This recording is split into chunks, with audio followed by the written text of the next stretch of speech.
that Kenya has the highest fuel prices. What an oxymoron is that?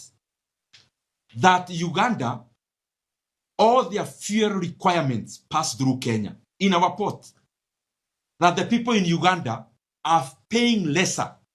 They are paying less at the pump than Kenyans are paying at the pump. That even with Iran and the rest, that a person in Tanzania today is paying 20 shillings less per liter of petrol than a Kenyan is paying. At the current oil prices in Kenya, taxes and levies constitute half of what Kenyans pay at the pump.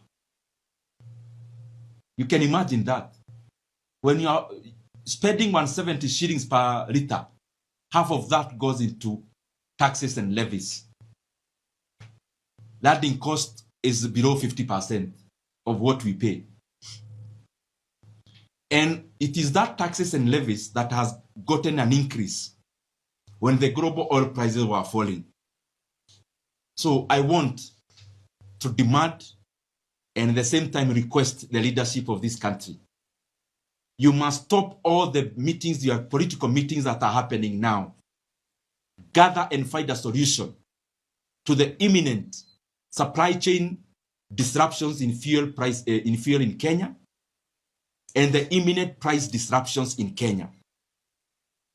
And I want to say this without batting of an eye, that Kenyans are not going to accept any story around Iran if we still have VAT capped at 16% of fuel, and if we still have the 7 shillings being collected by government. The remedial measure that the government must do immediately without waiting is that the same way they added the 7 shillings of fuel levy through a gazette notice, now a time has come for them to reciprocate to Kenyans. Kenyans have been paying this additional VAT for the last 3 years. Kenyans have been paying the additional fuel levy for the last many months when the global oil prices were falling. Now that there is a reversal of that, it is now on the side of government to also reciprocate by cutting VAT from the current 16% to even 0, and also thinking about how to denounce and rescind the 7 shillings fuel levy that was added in the year 2024. That has to happen. And because many times we talk to these guys in government and they think that we are only talking to criticize, I want to tell them that the best advice they have had in this quarter of the year is this one. And the sooner they do it, the better. Because Kenyans will force you to rescind the 7 shillings fuel levy. Kenyans will force you soon to rescind the 8% additional VAT that was introduced. Kenyans cannot shoulder the fuel price disruptions on their own. Our economy can also not afford to shoulder any additional cost.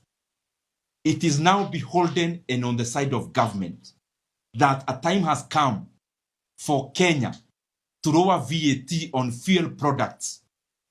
And a time has also come, which is now, not next month, now, for Kenya to rescind the additional 7 shillings in fuel levy that was instituted when the global oil prices were falling.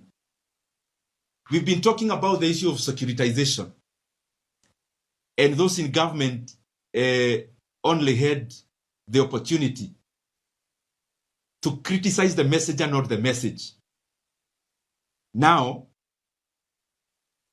a time has come for you to see the reality with your own eyes. That the 7 shillings that was added in 2024 was illegally again securitized by the government. Now that illegality has to be undone because it is now the global economy, the local economy is in a desperate situation. And a desperate situation always calls for desperate measures. We must act when there is still time on the table. And the action, as I have enumerated, is that you have to do away with the taxes and levies. Because the other alternative that the government has is to institute the subsidy again back that was happening in 2022. So we are waiting to see the same people who criticized vehemently the subsidy. We are waiting to see then what they are going to do. But we are offering them a very clear solution, and we hope they are going to take it. Those in government are also on record in 2022 claiming that the whole industry in Kenya is full of cartels, because they were questioning then how fuel is higher in Uganda, is lower. Fuel prices are lower in Uganda than they are in Kenya. A time has come for them now to answer Kenyans the same question they asked. That at this particular time as we talk here today, in all the regional economies, that Kenya has the highest fuel prices. What an oxymoron is that? That Uganda, all their fuel requirements pass through Kenya in our port. That the people in Uganda are paying lesser. They are paying less at the pump than Kenyans are paying at the pump. That even with Iran and the rest, that a person in Tanzania today is paying 20 shillings less per liter of petrol than a Kenyan is paying. That a person in Rwanda is fueling their car at a cheaper price than Kenya. Those are the things that we must confront now. That yes, we need our economy to grow, but we cannot grow our economy through wishes and words of mouth. It must be through action. And one of the action is to lower the input cost. And the higher input there is in terms of production and in terms of consumer products, it is basically energy. And the bigger part of it is fuel. So I want to say this, that fuel prices, and I'm repeating what I said before, were at the peak in the May of 2022 when the oil per barrel almost approached $120 per barrel globally. And around that time, fuel in Kenya at that peak was around 150 1 shillings to petrol, and with that one shillings in terms of diesel. And when you input even the subsidy that was given, assuming it's actually not there, oil prices were still marginally cheaper at the pump when the global oil prices were at the peak. And therefore, Kenyans have to know what is this that happened, that even when the global oil prices were falling, Kenyans were not enjoying the decline in fuel prices here in Kenya. And there are two primary reasons, which I want our leadership to confront now, not tomorrow. Because waiting for this crisis to happen, then we start being reactive. That would be a misleadership. One is that this government added a VAT of 8% in the year 2023 on fuel. That made, therefore, the VAT per liter of petrol that Kenyans pay, it was pushed to around 25 shillings per liter. In the year 2024, when the global oil prices were falling in the third quarter of the year, the then Minister for Transport issued a gazette notice that again added fuel prices in Kenya by 7 shillings in terms of fuel levy. So the reason why Kenyans actually never felt the decline in oil prices over the last several years is because the government took advantage of that and instituted additional taxes and levies. Now, in an oil-producing country, you have many instruments you can use to lower oil prices when you are an oil-producing country.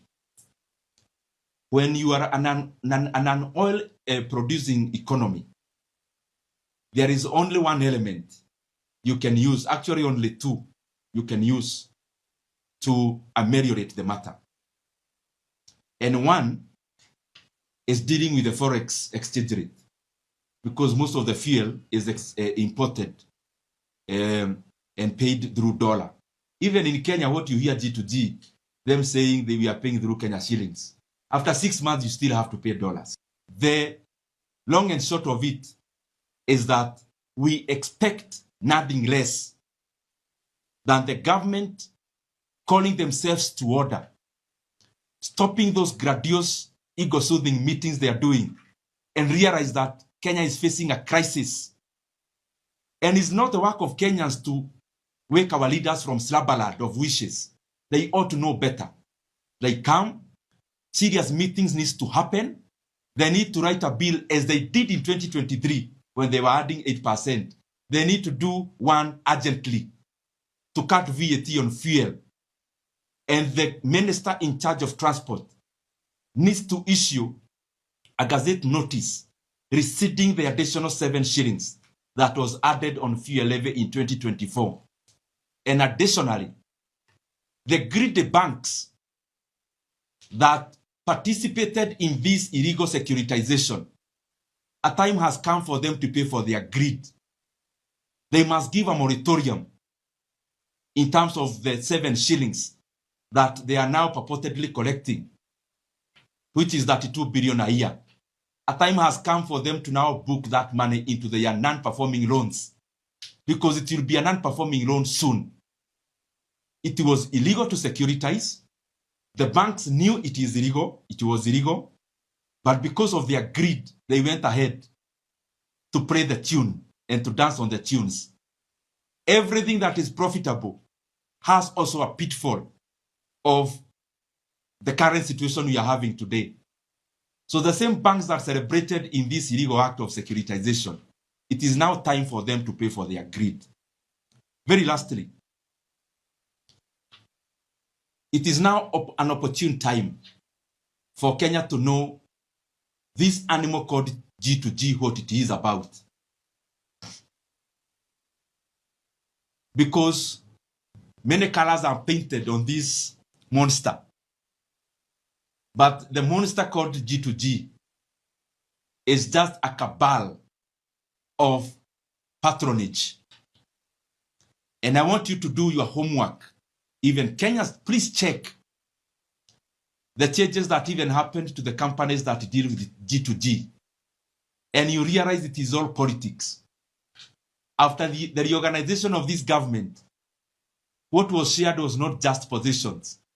It was also spoils. That is why you realize some companies were added who belong and are owned by political actors into G2G program after this current mongrel of a government. Why? It had nothing to do with dollars and fuel prices. It had everything to do with monopolizing the imports of fuel in Kenya. And it is no coincidence that the same people who are the real owners of G2G companies